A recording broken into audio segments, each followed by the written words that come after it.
حضرت سید عطاء شاہ سے بخاری رحمہ اللہ سے کسی نے پوچھا کہ حضرت آپ لوگ قبروں پر مزار بنانے سے منع فرماتے ہیں جبکہ حضور نبی کریم صلی اللہ علیہ وسلم کی قبر مبارک پر روضہ بنا ہوا ہے، تو حضرت سید عطاء شاہ سے بخاری رحمۃ اللہ علیہ نے فرمایا حضور صلی اللہ علیہ وسلم کی قبر مبارک پر عمارت بنی ہوئی ہے، اسی لیے تو ہم منع کرتے ہیں۔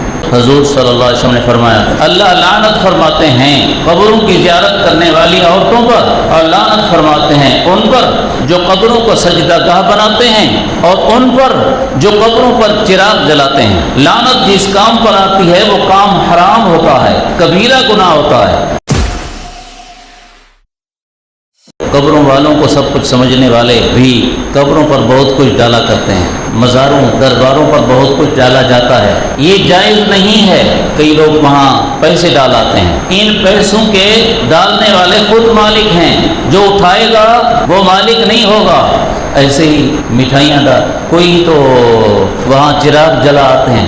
لعن اللہ زائرات القبور والمتخذین علیہ المساجد والسرج، حضور صلی اللہ علیہ وسلم نے فرمایا اللہ لعنت فرماتے ہیں قبروں کی زیارت کرنے والی عورتوں پر، اور لعنت فرماتے ہیں ان پر جو قبروں کو سجدہ گاہ بناتے ہیں، اور ان پر جو قبروں پر چراغ جلاتے ہیں۔ لعنت جس کام پر آتی ہے وہ کام حرام ہوتا ہے، کبیرہ گناہ ہوتا ہے۔ اس کا مطلب ہے یہ کبیرہ گناہ ہے، قبروں کو پختہ کرنا منع ہے، قبروں پر یہ عمارتیں بنانا، مزارات بنانا یہ جائز نہیں ہے۔ نہا رسول اللہ صلی اللہ علیہ وسلم ان یجصص القبر وان یبنى علیہ وان یجلس علیہ یقعد علیہ، حضور صلی اللہ علیہ وسلم نے منع فرمایا قبر کو پختہ کرنے سے، قبر پر عمارت بنانے سے، قبر پر بیٹھنے سے منع فرمایا، یہ منع ہے۔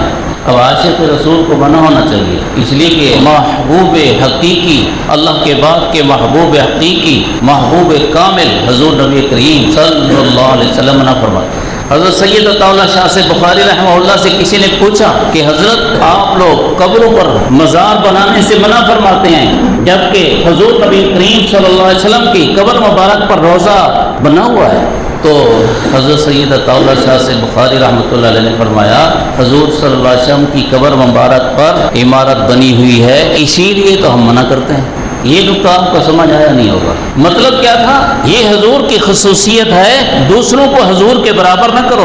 آپ کی بلند شان ہے کہ آپ کی قبر مبارک پر عمارت ہے اور کسی کی قبر پر نہیں ہونی چاہیے۔ حضرت تھانوی رحمۃ اللہ علیہ نے ایک اور جواب دیا تھا، وہ فرماتے ہیں منع یہ ہے کہ قبر پر عمارت نہ بناؤ، یہ منع نہیں کہ عمارت میں قبر نہ بناؤ۔ حضور نبی کریم صلی اللہ علیہ وسلم کی قبر مبارک عمارت میں بنائی گئی اور پھر اس کو باقی تو رکھنا تھا نا، اس لیے ہمیشہ ضرورت پڑنے پر اسی عمارت کو باقی رکھنے کے لیے نئی تعمیر کی جاتی رہی، مرمت کی جاتی رہی۔ حضور صلی اللہ علیہ وسلم کی قبر مبارک کہاں ہے؟ حضرت ام المومنین عائشہ صدیقہ رضی اللہ عنہ کے حجرہ مبارکہ میں، وہیں حضرت ابو بکر کی، وہیں حضرت عمر رضی اللہ عنہ کی قبر ہے، اور وہیں حضرت سیدنا عیسیٰ علیہ السلام جب تشریف لائیں گے تو ان کی قبر بھی وہیں ہوگی۔ یہ عمارت میں قبر بنائی گئی ہے، قبر پر عمارت دراصل نہیں بنائی گئی۔ پھر جو عمارت تھی اسے باقی رکھنے کے لیے مرمت کرنے کی ضرورت پڑتی تھی، کی جاتی تھی، لیکن پھر بھی یہاں یہی بات ہے، وہ حضور کی خصوصیت ہے،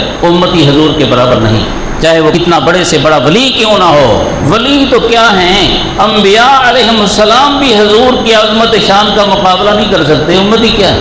امتیوں کو تو سب کچھ ملا حضور کی برکت سے، انبیاء علیہ السلام کو بھی ملا حضور کی برکت سے۔